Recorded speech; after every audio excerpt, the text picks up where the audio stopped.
zum tun hani tin kan zul mi lam thluan hi bang parim hui pha mi lam aslo simhan se kan ma lo kan kalau Giêsu kan kalpi chu cha hin pha mi lam chu kan cha pang par pha mi zalam maluan. Oh boy Giêsu na pangum long ka du na pangum hi ka chim ka voi khâu lâu har nak tle tle chia lak song ka chi na phang khâu lâu ka him nak lung pi Giêsu Christ ka ponga na ka nga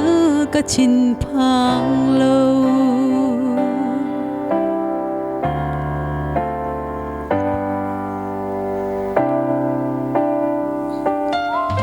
Sadarak mesak le abeniku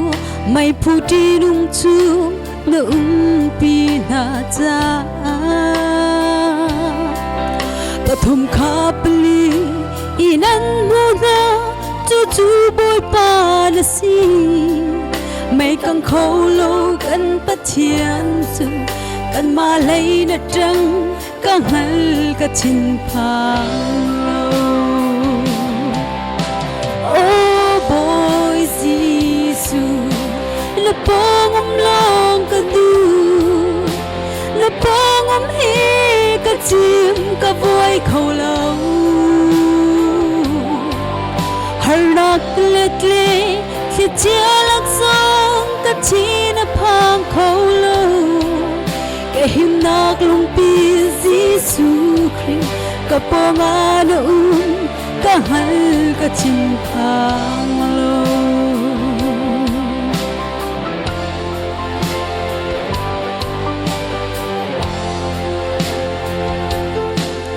Lâu chunga thay khâu lâu i đúng han se con chunga se tia run zong hal na se ka boy pa Giêsu nang kan ngi chun kan hangam zung zai choba na kin nang kan du deu nang ma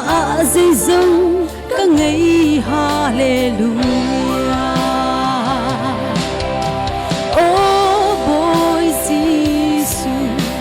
Na pangum lang ka du na pangum hi ka chim ka voi khâu lâu har nak tle tle khi chia lak song ka chi na phang khâu lâu ka him nak lung pi Giêsu Christ ka ponga na ka hal ka chin phang lâu.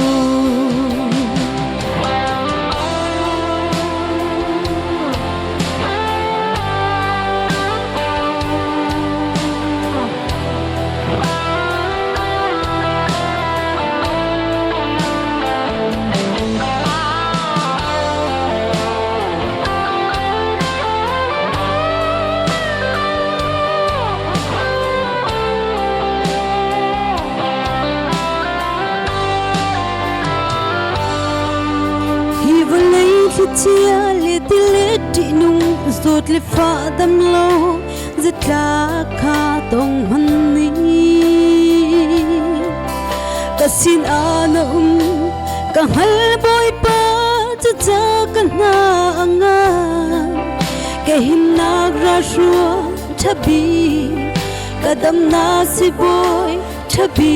chu nang na si.